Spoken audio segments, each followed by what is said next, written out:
من الشيطان الرجيم. بسم الله الرحمن الرحيم. قال الله تبارك وتعالى في القرآن المجيد: لقد كان لكم في رسول الله أسوة حسنة لمن كان يرجو الله واليوم الآخر وذكر الله كثيرا. وقال النبي الكريم صلى الله عليه وسلم: قال الله تبارك وتعالى يقول: إذا ذكرت ذكرت معي. وقال النبي الكريم صلى الله عليه وسلم في معنى الحديث: من أحب سنتي فقد أحبني ومن أحبني كان معي في الجنة، أو كما قال النبي الكريم صلى الله عليه وسلم. اللهم صل على سيدنا محمد وعلى آل سيدنا محمد وبارك وسلم. اللهم صل على سيدنا محمد وعلى آل سيدنا محمد وبارك وسلم. اللهم صل على سيدنا محمد وعلى آل سيدنا محمد وبارك وسلم. حضور صلی اللہ علیہ وسلم کے ساتھ محبت کرنا یہ دنیا اور آخرت کا سرمایہ ہے. حضور صلی اللہ علیہ وسلم کی محبت دنیا میں بھی کام آتی ہے، قبر میں بھی کام آئے گی اور قیامت کے روز بھی کام آئے گی. حضور صلی اللہ علیہ وسلم کی محبت دنیا میں کام کیسی آتی ہے؟ سب سے زیادہ حضور سے محبت صحابہ نے کیا ہے، اور صحابہ کو اللہ تعالیٰ نے پوری دنیا میں چمکایا ہے، اور اللہ تعالیٰ نے ان کو معیار ہدایت بنایا. وَإِنْ آمَنُوا بِمِثْلِ مَا آمَنْتُمْ بِهِ فَقَدِ اهْتَدَوْا. فرمایا اگر یہ لوگ اس طرح ایمان لائے جیسے صحابہ ایمان لا چکے ہیں تو یہ ہدایت پر آ جائے، یہ ہدایت حاصل کر لے. لہذا صحابہ کو اللہ تعالیٰ نے معیار بنایا. وجہ صرف یہ تھی کہ صحابہ حضور صلی اللہ علیہ وسلم کے ساتھ محبت کرتے تھے، اور محبت کا تقاضا یہ ہے ان المحب لمن يحب مطیع، کہ محب جو ہے وہ اپنے محبوب کا اطاعت گزار اور فرمان بردار ہوتا ہے. جو جس سے محبت کا دعویٰ کرتا ہے: امر علی الدیار دیار لیلا واقبل ذا الجدار وذا الجدار ما حب الدیار شغفنا قلبی لیکن حب من سکن الدیار. مجنون کہتا ہے میں لیلا کے در و دیوار کے پاس سے گزرتا ہوں، کبھی ایک دیوار کا بوسہ لیتا ہوں تو کبھی دوسرے دیوار کا. فرمایا یہ دیواروں کی محبت کی وجہ سے نہیں کر رہا، بلکہ جو گھروں میں رہنے والی لیلا ہے ان کی محبت کی وجہ سے کر رہا ہوں. لہذا جب انسان کو یہ کسی سے محبت ہوتی ہے تو یہ پھر اس کی بات کو مانتا ہے، اس کی بات کو تسلیم کرتا ہے، اس کی بات پر اعتراض نہیں کرتا، اور اس کی بات کو اچھی لگے بری لگے ہر اعتبار سے بات کو قبول کرتا ہے، کیونکہ ان کو اپنے محبوب سے محبت ہے. لہذا جن کو حضور صلی اللہ علیہ وسلم سے محبت ہوگی تو یہ نہیں ہو سکتا کہ حضور صلی اللہ علیہ وسلم کی لائی ہوئی زندگی سے ان کو نفرت ہو. حضور علیہ السلام کی لائی ہوئی زندگی ان کی زندگی میں نہ ہو، یہ نہیں ہو سکتا. وجہ یہ ہے ان المحب لمن يحب مطیع، کیونکہ محب جو ہوتا ہے یہ اپنے محبوب کا مطیع فرمان بردار ہوتا ہے، بات مانتا ہے. لہذا قرآن میں بھی اللہ تعالیٰ نے فرمایا: قل ان کنتم تحبون اللہ فاتبعونی یحببکم اللہ. اللہ کی محبت کے لیے فرمایا حضور کا اتباع ضروری ہے. اور ظاہری بات ہے اگر حضور صلی اللہ علیہ وسلم کے اتباع سے اللہ کی محبت حاصل ہوگی تو حضور صلی اللہ علیہ وسلم کی محبت بھی حاصل ہوگی۔ لہذا حضور صلی اللہ علیہ وسلم کے ساتھ محبت یہ دنیا کی کامیابیوں کا بھی زینہ ہے اور آخرت کی کامیابیوں کا بھی زینہ ہے۔ حضور صلی اللہ علیہ وسلم نے ارشاد فرمایا، اے میری امت، قیامت کے دن 3 جگہوں میں مجھے تلاش کرو، 3 جگہ ایسی ہے قیامت کے دن مجھے تلاش کرو، میں آپ کو ان 3 جگہوں میں کسی نہ کسی ایک جگہ پر ضرور ملوں گا۔ ایک تو وہ آب کوثر ہے، جب میری امت قبروں سے پیاسی اٹھے گی اور ان کو پیاس لگی ہوئی ہوگی تو حوض کوثر پر میں کھڑا ہوں گا۔ مجھے اللہ نے حوض کوثر دیا ہے جو ایک بہت بڑا حوض ہے، آسمان کے ستاروں کے برابر ان کے کناروں پر برتن ہے، اور میں اپنے امتی کو وہاں سے پانی پلاؤں گا۔ لہذا مجھ سے ابھی کوثر پہ ملاقات کرنا، اگر وہاں ملاقات نہ ہو تو پھر مجھے ترازو کے پاس ڈھونڈنا، میں وہاں آپ کو ملوں گا۔ جب میری امت کے گناہوں کا پلڑا باری ہوگا، نیکیوں کا پلڑا جو ہے وہ ہلکا ہو جائے گا، تو اس وقت میں سفارش کروں گا اور اللہ تعالیٰ میری شفاعت کی وجہ سے میری امتی کی مغفرت فرمائیں گے۔ تو فرمایا وہاں پر مجھے ڈھونڈنا۔ اور تیسری جگہ پل صراط پر میں کھڑا ہوں گا، کیونکہ پل صراط ایک بہت بڑا پل ہے جو جہنم کے اوپر بچھا ہوا ہے۔ فرمایا یہاں سے میری گناہگار امت گر کر اور جو ہے نا پل صراط ان پر ٹوٹ کر یہ جہنم میں گریں گے، وہاں پر میں اپنی امتی کی شفاعت کروں گا، اللہ سے دعا کروں گا اور اللہ جل شانہ میری امتی کو پل صراط پار کرائے گا۔ لہذا حضور صلی اللہ علیہ وسلم سے آپ آخرت میں بھی مستغنی نہیں ہو سکتے۔ قبر میں بھی جب حضور کا چہرہ دکھایا جائے گا، وما كنت تقول في هذا الرجل، اس آدمی کے بارے میں تم کیا کہتے تھے؟ لہذا اگر دنیا میں حضور کی محبت سینے میں ہے تو یہ بندہ کہے گا ہاں یہ تو ھذا محمد الرسول اللہ۔ لہذا خلاصہ یہ ہے میری بات کا کہ حضور صلی اللہ علیہ وسلم کی محبت کتنی ضروری ہے۔ رشتہ میرا خدا کی خدائی سے چھوٹ جائے، چھوٹے مگر نہ ہاتھ سے دامان مصطفیٰ، حضور کا دامن ہمارے ہاتھ سے نہ چھوٹے، یہ ہماری دنیا آخرت کا سرمایہ ہے۔ اب مسئلہ یہ ہے کہ حضور صلی اللہ علیہ وسلم کی محبت حاصل کیسے ہو۔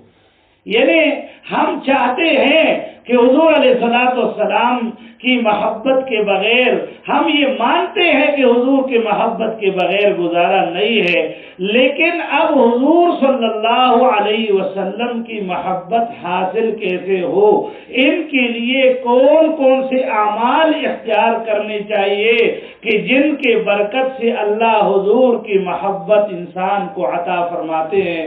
تو ان اعمال میں سے سب سے پہلا جو عمل ہے وہ عمل ہے توبہ اور استغفار کرنا۔ یقین جانیے یہ توبہ اور استغفار کرنا یہ حضور کی محبت کی پہلی سیڑھی ہے یا حضور کی محبت کا پہلا زینہ ہے۔ اس کے بغیر یا یوں سمجھ لے حضور کی محبت کا پہلا دروازہ ہے، اس کے بغیر آپ حضور صلی اللہ علیہ وسلم کی محبت تک نہیں پہنچ سکتے۔ توبہ کس کو کہتے ہیں؟ توبہ کہتے ہیں اپنے گزشتہ زندگی میں جتنے اعمال ہم نے کیے ہیں ان تمام اعمال اور گناہوں پر نادم اور شرمندہ ہونا، اس کا نام ہے توبہ۔ اور آئندہ کے لیے نہ کرنے کا عزم کرنا، آئندہ کے لیے اے اللہ تیری کسی قسم کی نافرمانی کی میں قریب نہیں جاؤں گا۔ تو یہ ہے استغفار۔ ہم توبہ بھی کریں، استغفار بھی کریں، اللہ جل شانہ سے اپنے گناہوں کی معافی مانگ لے۔ یوں سمجھ لیجئے کہ جب ہم کسی کی ملاقات کے لیے جاتے ہیں تو ملاقات کے لیے آپ نے دیکھا ہوگا جب کسی ملاقات کے لیے جانا ہو تو لوگ نہاتے ہیں، اب دھوتے ہیں، کپڑے صاف پہنتے ہیں، خوشبو لگاتے ہیں، پرفیوم لگاتے ہیں۔ کیوں جی میں نے ملاقات کے لیے جانا ہے. لہذا جب ہم کسی انسان سے ملاقات کرتے ہیں تو ہم اپنے صفائی ستھرائی کا لحاظ رکھتے ہیں.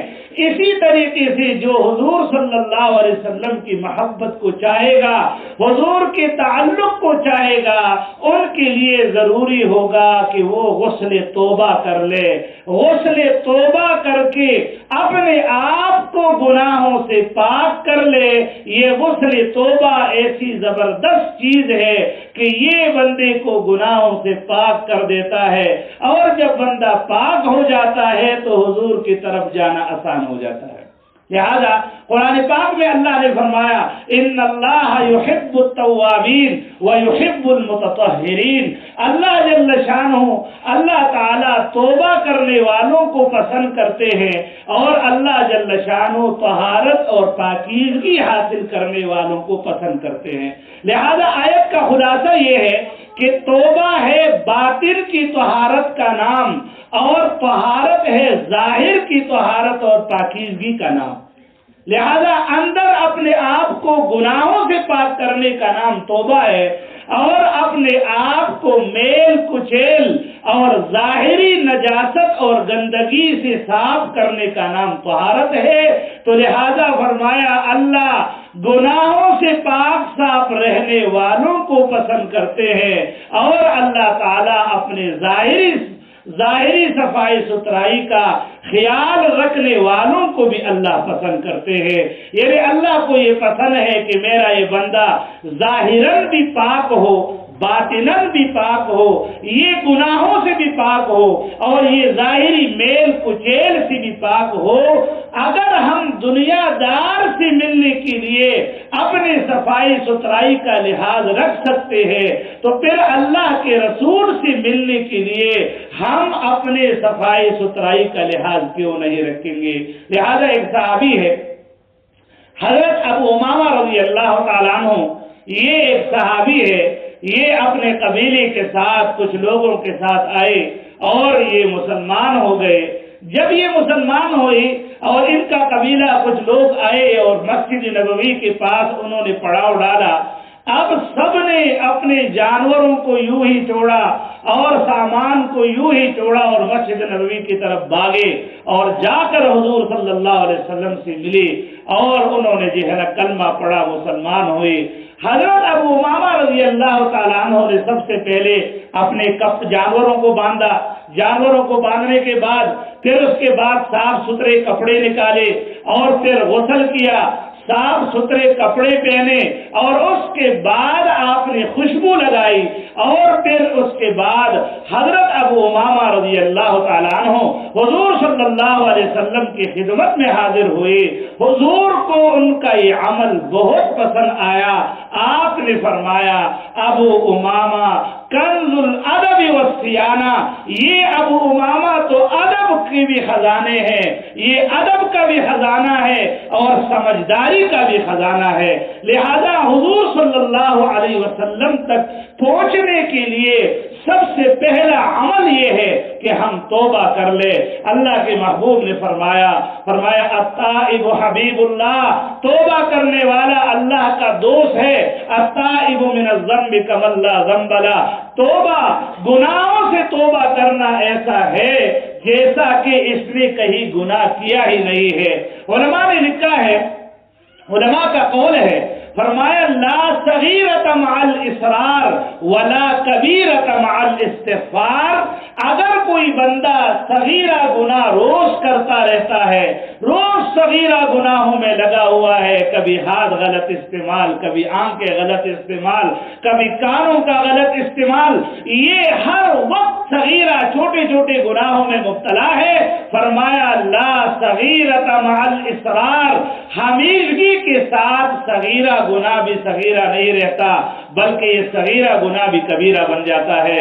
اور فرمایا ولا کبیرۃ مع الاستغفار، اور کوئی گناہ کبیرہ نہیں رہتا اگر بندہ استغفار کر لے، اپنے گناہوں کی معافی مانگے، نادم ہو جائے اپنے گناہ پر شرمندہ ہو جائے، تو یہ شخص ایسا ہے بھلے اس نے کبیرہ گناہ کیوں نہیں کیا ہو، اللہ تعالیٰ ان کے کبیرہ گناہ کو معاف کر کے ان کو پاک کر دیتے ہیں۔ حضرت مولانا اشرف علی تھانوی رحمہ اللہ فرمایا کرتے تھے کہ یعنی شرم تو ہمیں اس وقت کرنی چاہیے تھی جب ہم گناہ کر رہے تھے، تو جب گناہ کرتے ہوئے ہم نے شرم نہیں کی تو اب جو ہے توبہ کرنے کے دوران کیسی شرم کرنی ہے۔ لہذا گناہ کرنے کے دوران جب ہم نہیں شرمائے تو توبہ کرنے کے دوران ہمیں نہیں شرمانا چاہیے اور ہمیں توبے میں دیر نہیں لگانی چاہیے۔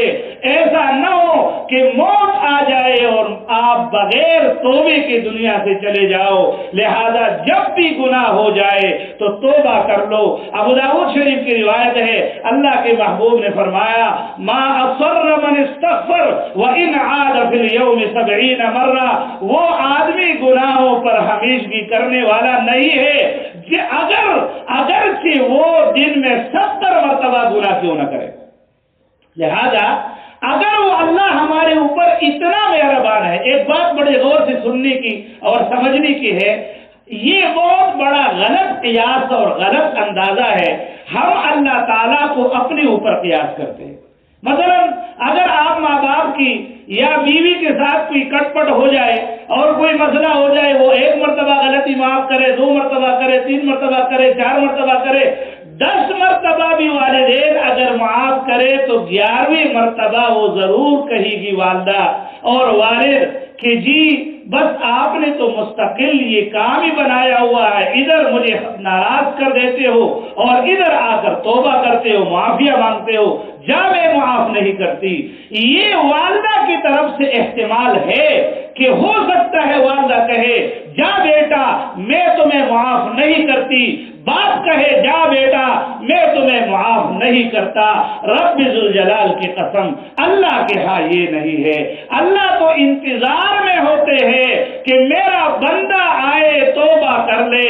بخاری شریف کی روایت ہے، فرمایا اللہ تعالیٰ اپنے رحمت کے ہاتھوں کو دن میں پھیلا دیتے ہیں کہ رات کا گناہگار آ کر توبہ کر لے اور اللہ ان کے توبے کو قبول کر دے، اور اللہ اپنے رحمت کے ہاتھوں کو راتوں کے وقت پھیلا دیتے ہیں، دن کا گناہگار آ کر توبہ کر لے اور اللہ ان کے گناہوں کو معاف کر دے۔ فرمایا یہ گناہ کرتا ہے ابن آدم لو بلغت ذنوبک عنان السماء، اے آدم کے بیٹے تیرے گناہ آسمان کی کناروں تک پہنچ جائے، ثم استغفرتنی، پھر تو مجھ سے معافی مانگ لے، فرمایا غفرت لک ولا ابالی، اے میرے بندے سارے گناہ معاف کر دوں گا، مجھے کوئی پرواہ نہیں۔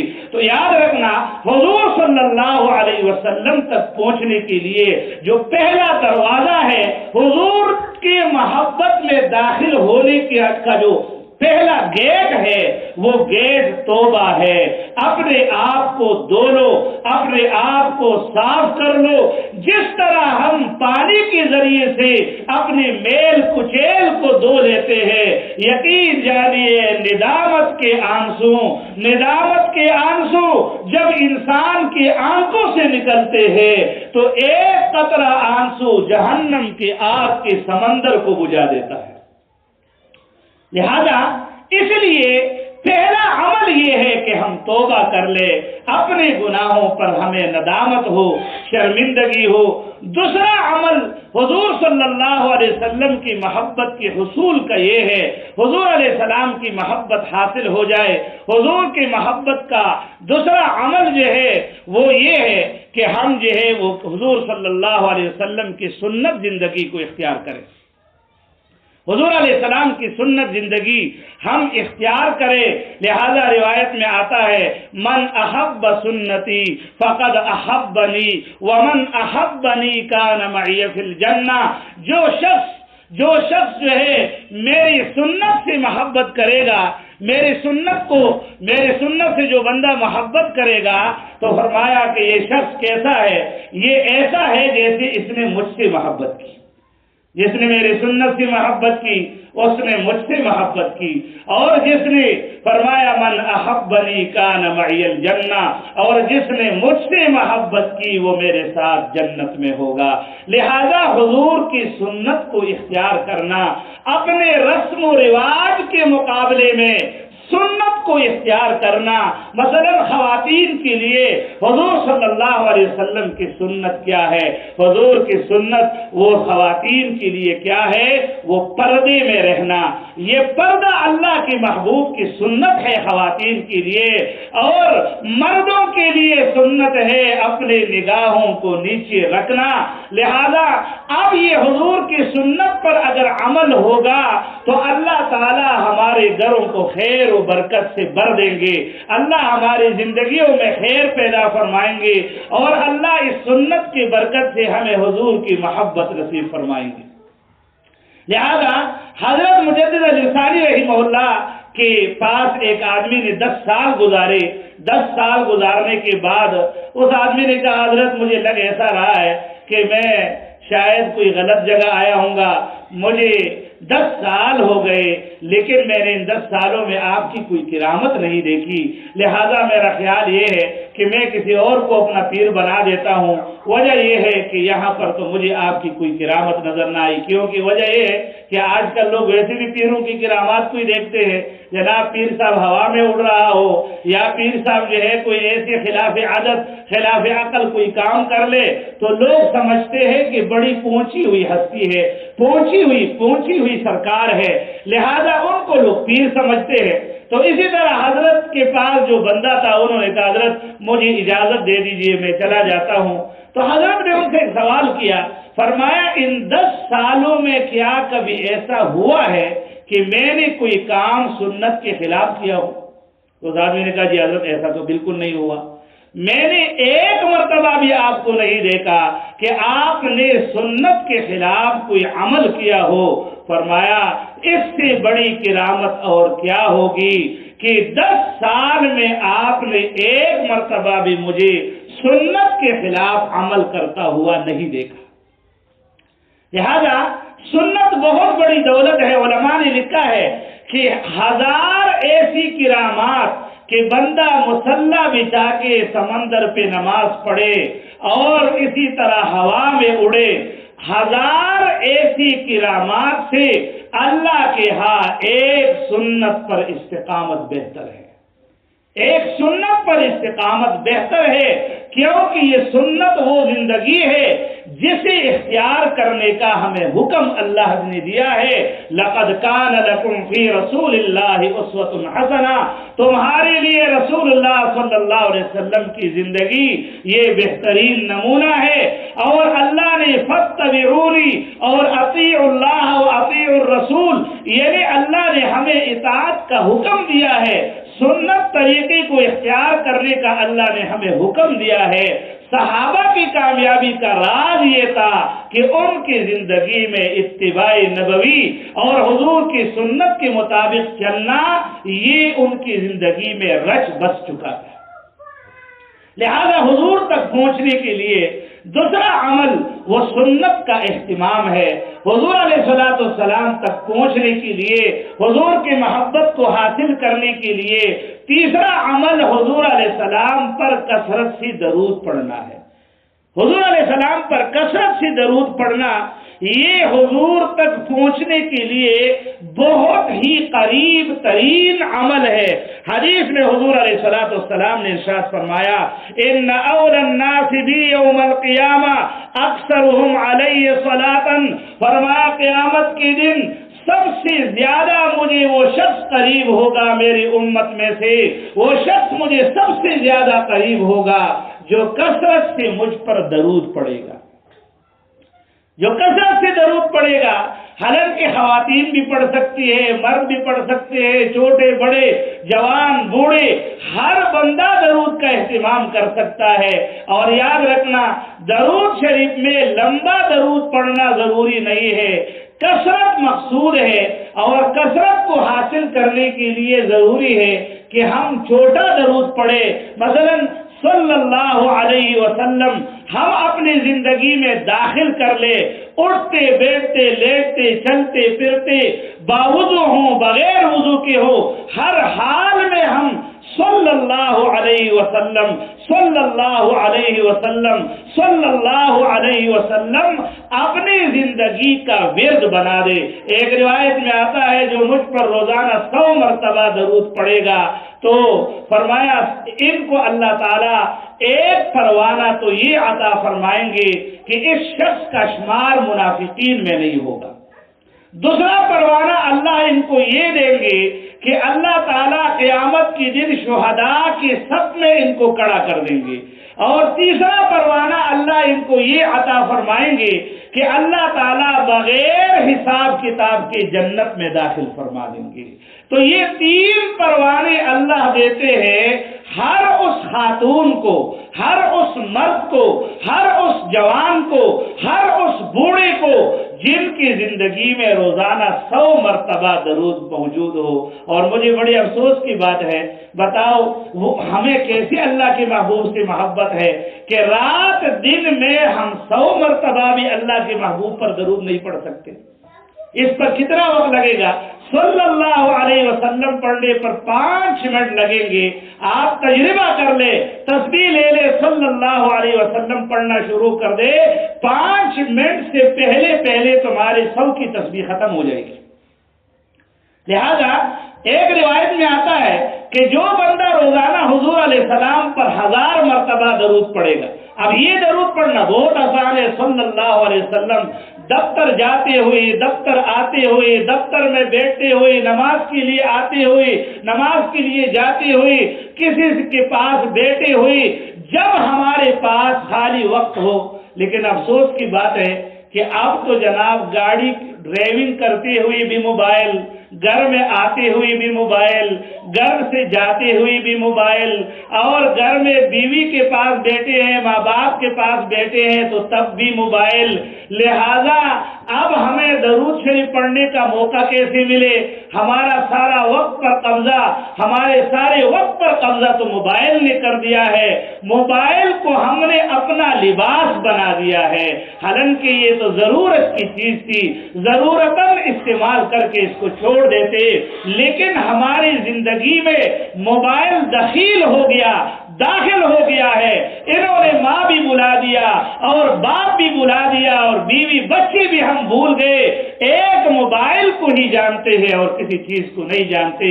تو پھر ہم اللہ کے رسول کو کیا پہچانیں گے اور ہم کیسے اللہ کے رسول پر درود پڑھیں گے؟ لہذا حدیث میں آتا ہے 1000 مرتبہ درود پڑھے۔ یقین جانے یہاں سے لے کر مسجد تک اگر کوئی بندہ پیادل جائے تو جاتے ہوئے اور آتے ہوئے 1000 مرتبہ یہ درود شریف پڑھ سکتا ہے صلی اللہ علیہ وسلم۔ تو حدیث میں آتا ہے کہ جو بندہ مجھ پر 1000 مرتبہ درود پڑھے گا تو اس وقت تک ان کو موت نہیں آئے گی جب تک کہ جنت میں اپنا مقام نہ دیکھ لے۔ جنت میں اپنا مقام نہ دیکھ لے، اللہ تعالیٰ اس کو اس وقت تک موت نہیں دیں گے جب تک کہ جنت میں اپنا محل اور اپنا مقام اس کو نظر نہ آئے۔ یہ درود شریف کی برکت ہے۔ لہذا ہم درود شریف، ایک روایت کے اندر آتا ہے حضور علیہ السلام نے فرمایا من الجفاء ان اذکر عند رجل فلا يصلی علیہ، فرمایا یہ تو بے وفائی ہے، بے وفائی ہے۔ ایک آدمی کے سامنے میرا تذکرہ ہو، میرا نام لیا جائے اور وہ مجھ پر درود نہ پڑے، ان کی زبان درود پڑھنے پر حرکت نہ کرے، ہونٹ حرکت نہ کرے، یہ کیا ہی عجیب میرا امتی ہے۔ یہ تو بے وفا آدمی ہے جو میرا نام سن کر بھی مجھ پر درود نہیں بھیجتا، جبکہ اللہ فرماتے ہیں ان اللہ و ملائکتہ یصلون علی النبی، اللہ بھی اپنے محبوب پر درود بھیجتے ہیں، فرشتے بھی اپنے جو ہے اللہ کے محبوب پر درود بھیجتے ہیں۔ ہمیں فرمایا یا ایھا الذین آمنوا صلوا علیہ وسلموا تسلیما، تم بھی حضور صلی اللہ علیہ وسلم پر درود بھیجو اور حضور علیہ السلام پر سلام بھیجو۔ لہذا درود و سلام صلی اللہ علیہ وسلم، صلی اللہ علیہ، یہ دیکھو یہ حضور پر درود ہے، وسلم یہ حضور پر سلام ہے۔ تو اس چھوٹے سے درود میں دونوں باتیں، صلاۃ صلوات اور سلام دونوں جمع ہو گئے ہیں صلی اللہ علیہ وسلم. لہذا ہم اپنے بچوں کو بھی سکھلا دے صلی اللہ علیہ وسلم. روٹی ہم پکا رہی ہیں خواتین ہماری، تو لہذا وہ بھی جو ہے زبان پر صلی اللہ علیہ وسلم کا ورد ہو، تو پھر ہماری اولاد کی بھی تربیت ہوگی.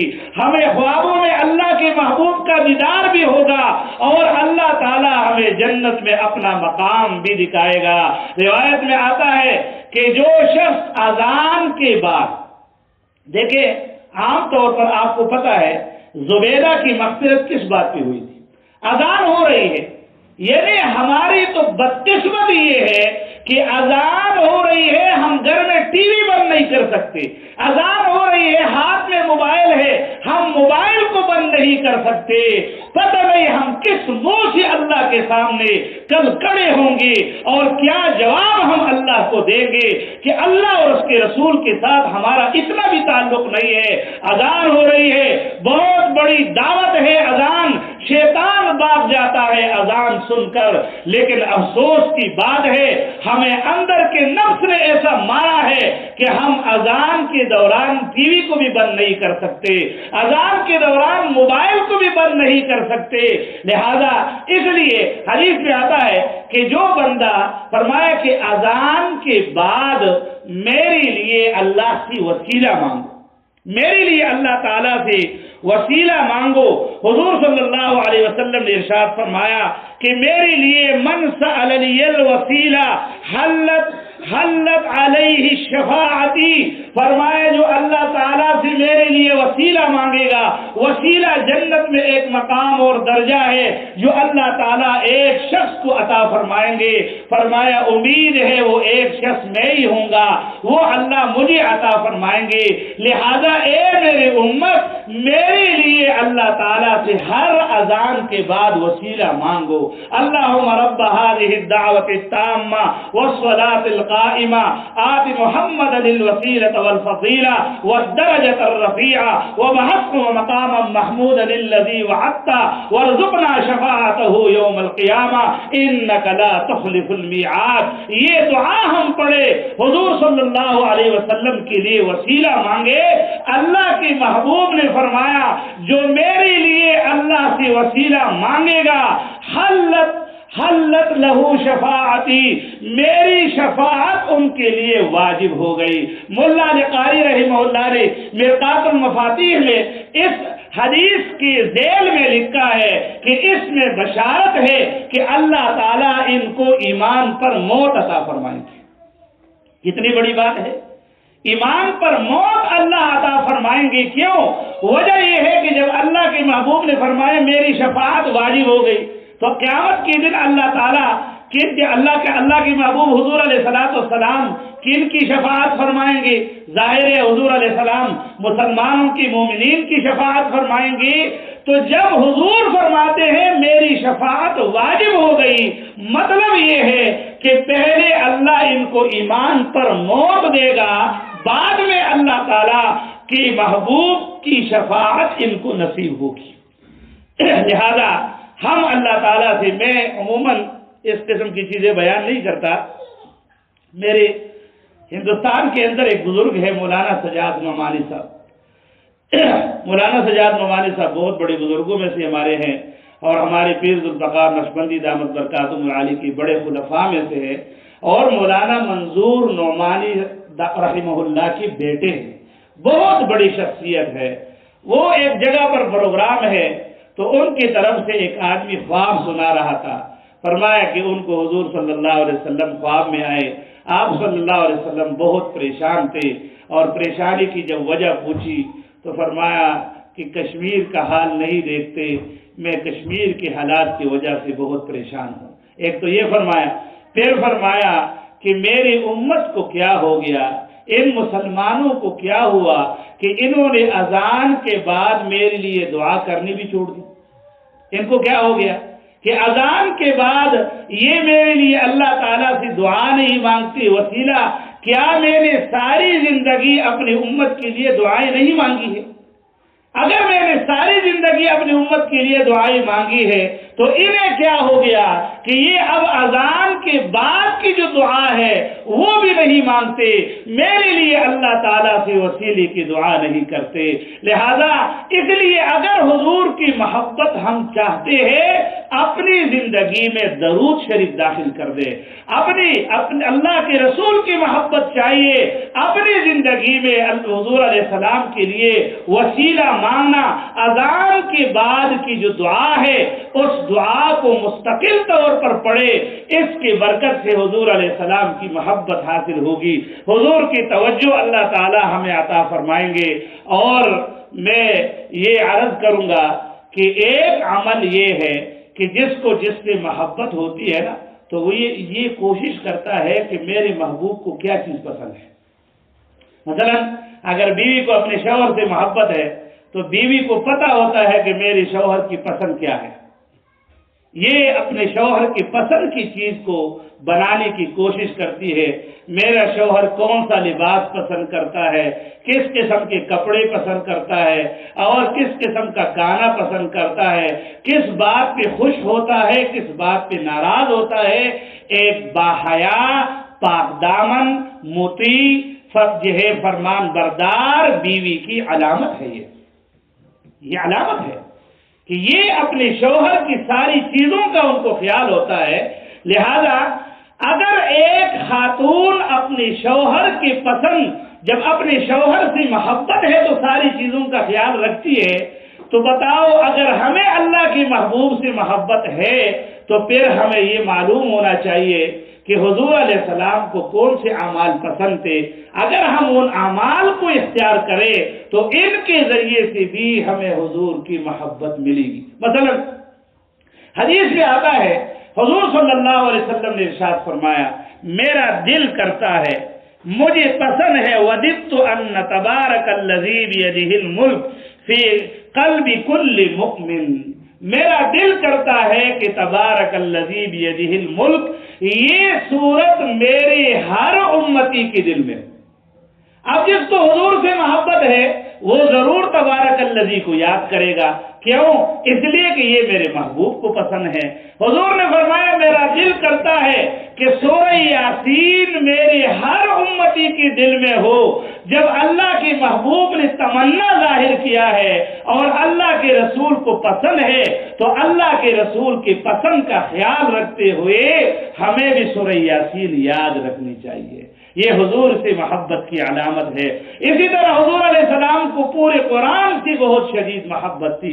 حضور علیہ السلام کثرت سے قرآن پڑھتے تھے، یہاں تک کہ فرمایا خیرکم من تعلم القرآن وعلمہ، تم میں سب سے بہتر شخص وہ ہے جو قرآن سیکھے اور قرآن سکھائے۔ میں تمہارا جو گھرانہ ہے، تمہارے سارے گھرانہ ماشاءاللہ تعلیم یافتہ گھرانہ ہے، میں اس پہ عرض کر رہا ہوں کہ آپ ذرا سوچیں، آپ کی اولاد نے میٹرک تو کر لیا اور انٹر بھی کر لے گا، آگے جو ہے نا بی اے اور ایف اے وغیرہ ایم اے بھی کر لیں گے، یہ سب کچھ ہو جائے گا۔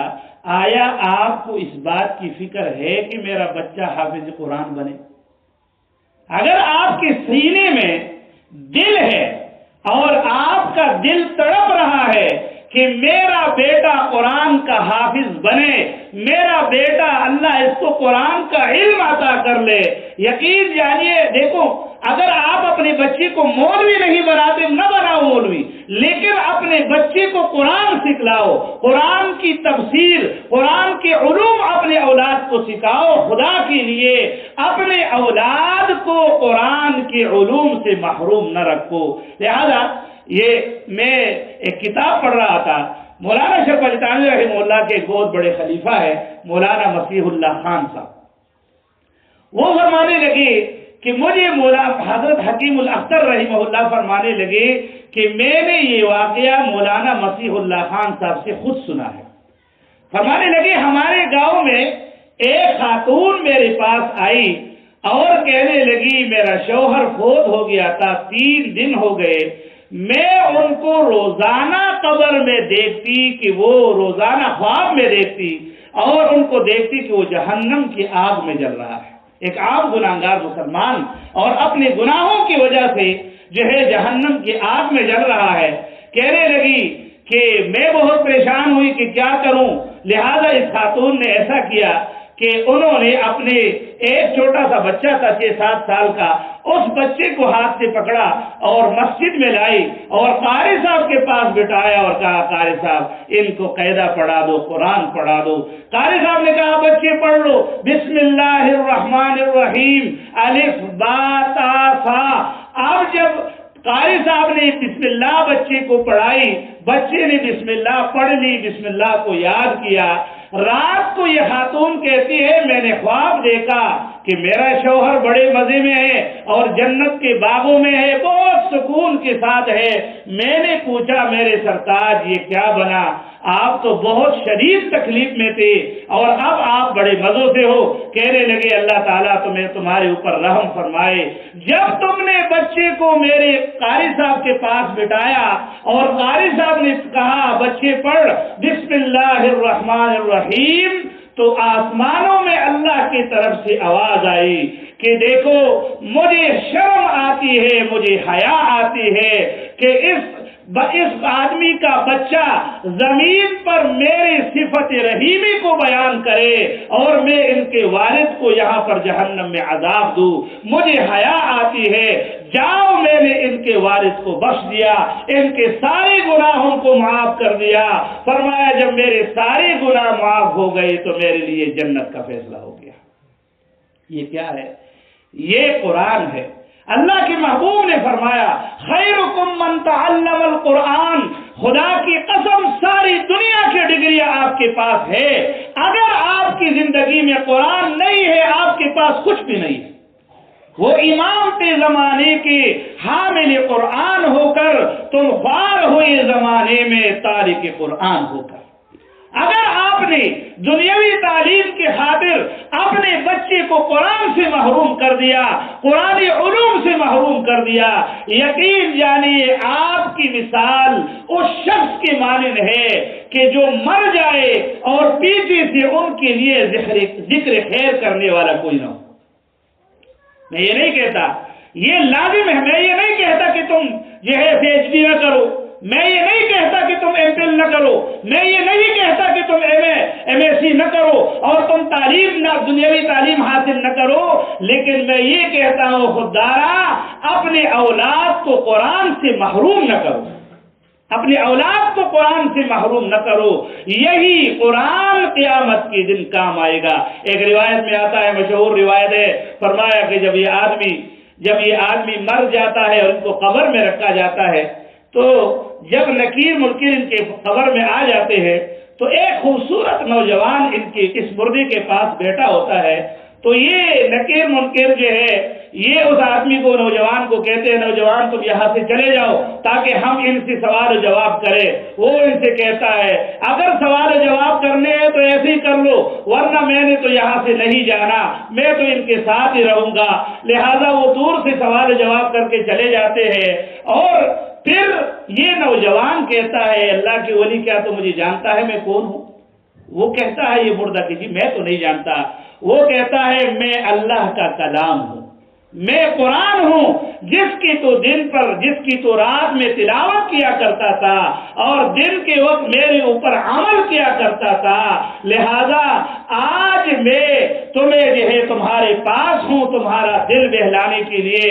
ملائے اعلیٰ سے بستر لا کر قبر میں بچا دیا جاتا ہے اور پھر اس کے بعد ان کو کہتا ہے سو جاؤ، قیامت کے دن اللہ کے سامنے کھڑا ہوں گا، اس وقت تک تجھ سے جدا نہیں ہوں گا جب تک تجھے جنت میں داخل نہ کرواؤں۔ لہذا خدا کے لیے اپنی زندگی میں قرآن لاؤ۔ یہ حضور علیہ السلام کثرت سے قرآن پاک کی تلاوت فرمایا کرتے تھے۔ قرآن کی تلاوت فرمایا کہ جو بندہ پورے سال میں ایک مرتبہ بھی قرآن ختم نہ کرے تو اس آدمی نے قرآن کا حق ادا نہیں کیا، اس نے قرآن کا حق ادا نہیں کیا۔ اگر پورا سال گزرا اور اس نے قرآن پاک کی تلاوت نہیں کی تو مجھے افسوس ہے ان ماں بیٹیوں پر جنہوں نے ابھی تک قرآن پڑھا ہی نہیں، جنہوں نے قرآن ابھی تک نہیں پڑھا تو سال میں ختم کیسے کرے گی؟ لہذا اس لیے ابھی سے ہم قرآن پاک کی تلاوت کا اہتمام کر لے، اس کا بہت زیادہ کوشش کرے۔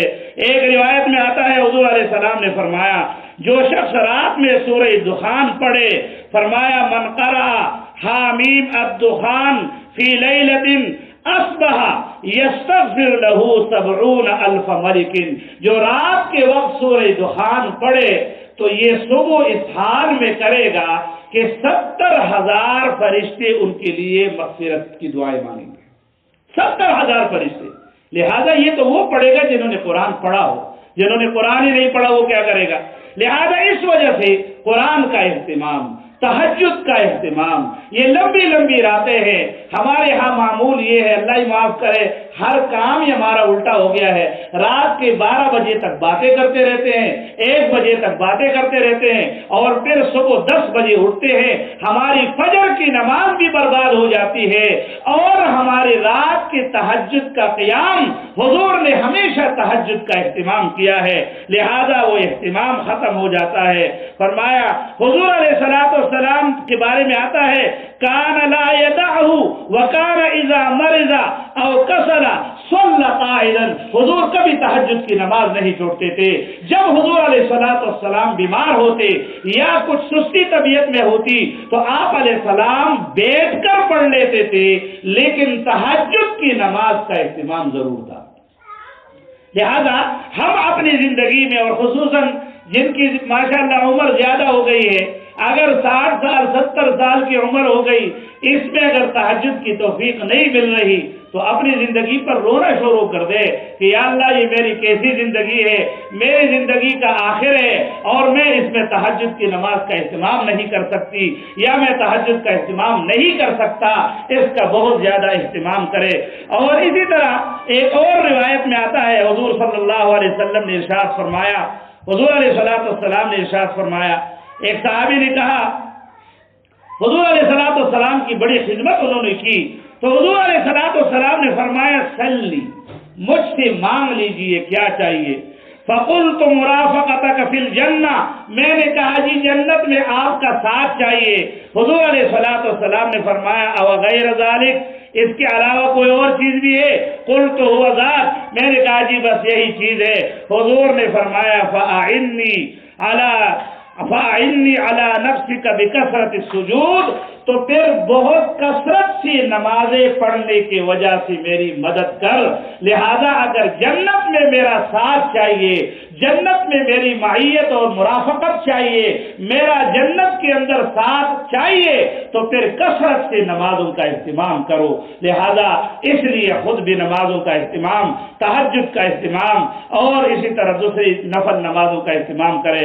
آخری خاص دعائیں حضور علیہ السلام نے ارشاد فرمایا، ایک روایت میں آتا ہے من قال لا الہ الا اللہ واحدا احدا صمدا لم يتخذ صاحبۃ ولا ولدا ولم يكن له كفوا احد 10 مرات، فرمایا کتبت له 40,000 حسنہ۔ جو بندہ ان کلمات کو 10 مرتبہ روزانہ پڑھے گا، ان کے عمل نامے میں 40,000 نیکیاں لکھی جاتی ہیں۔ کتنی بڑی نیکیاں ہیں! اب 10 مرتبہ پڑھنے میں 10 منٹ بھی نہیں لگتے، لیکن مسئلہ یہ ہے کہ ہمیں جہان کی موبائل کے نمبر تو یاد ہوتے ہیں، لیکن اللہ کے پیغمبر کی دعائیں اور بتائے ہوئے اعمال ہمیں یاد نہیں ہوتے۔ یہ ہمارے اوپر بہت ہی افسوس ہے۔ ایک اور روایت میں آتا ہے حضور صلی اللہ علیہ وسلم نے ارشاد فرمایا من قال لا الہ الا اللہ احدا صمدا لم یلد ولم یولد ولم یکن له کفوا احد کتب اللہ له 1,000 حسنہ، اللہ تعالیٰ ان کے کاتے میں 20 لاکھ نیکیاں لکھ دیتے ہیں۔ جو بندہ ان کلمات کو 1 مرتبہ پڑھے، 1 مرتبہ پڑھنے پر 20 لاکھ نیکیاں ملتی ہے۔ لہذا یہ چھوٹے چھوٹے اعمال اللہ کے محبوب نے ہمیں بتائے، وجہ یہ ہے حدیث میں آتا ہے ہماری مثال اور پچھلی امتوں کی مثال ایسی ہے جیسے ایک شخص ہو، انہوں نے صبح سے مزدوری کی دوپہر تک اور ان کو جو ہے دیہاڑی مل گئی، پھر اس کے بعد دوسرا مزدور آیا، انہوں نے مزدوری کی ظہر سے لے کر عصر تک، تو ان کو بھی جو ہے نا پہلی کی طرح مزدوری ملی، اور فرمایا پھر ایک تیسرا مزدور آیا، انہوں نے عصر سے لے کر مغرب تک مزدوری کی اور مزدوری ان کو پہلے دو کے مطابق مل گئی، پہلے دو کے مطابق ڈبل مزدوری ان کو ملی، ٹربل مزدوری ان کو ملی۔ فرمایا کیوں؟ یہ تیسری قسم جو ہے فرمایا یہ ہم ہے، یہ میری امت ہے، ہم آخر میں آئے ہیں، قیامت میں اتنا وقت باقی ہے جیسے عصر سے مغرب کے درمیان کا وقت ہوتا ہے، اور اس میں ہم بہت تھوڑی عمر ہے، 60 سال 70 سال ہماری عمر ہے۔ فرمایا اس کے اندر اللہ تعالی ہمیں زیادہ اجر عطا فرماتے ہیں، اس لیے حضور صلی اللہ علیہ وسلم نے ایسے چھوٹے چھوٹے اعمال بتائے ہیں، عمل بہت چھوٹا ہے لیکن اس پر اجر بہت زیادہ ہے۔ ایک کتاب میں نے پڑھا، فرمایا جو اذان کا جواب دے، اذان کا جواب جو بندہ دے، فرمایا اس بندے کے عمل نامے میں 20 لاکھ نیکیاں لکھی جاتی ہیں، 20 لاکھ نیکیاں صرف اور صرف اذان کا جواب دینے پر اللہ تعالیٰ عطا فرماتے ہیں۔ تو بھائی اللہ تعالیٰ ہمیں حضور صلی اللہ علیہ وسلم کی محبت نصیب فرمائے، اور حضور علیہ السلام کی محبت کے حصول کا طریقہ یہ اعمال ہے، یہ معمولات میں نے بتائے، ان معمولات کا اہتمام کرے۔ اللہ تعالیٰ ہم سب کے حال پہ رحم فرمائے، ہماری دعاؤں کو قبول فرمائے۔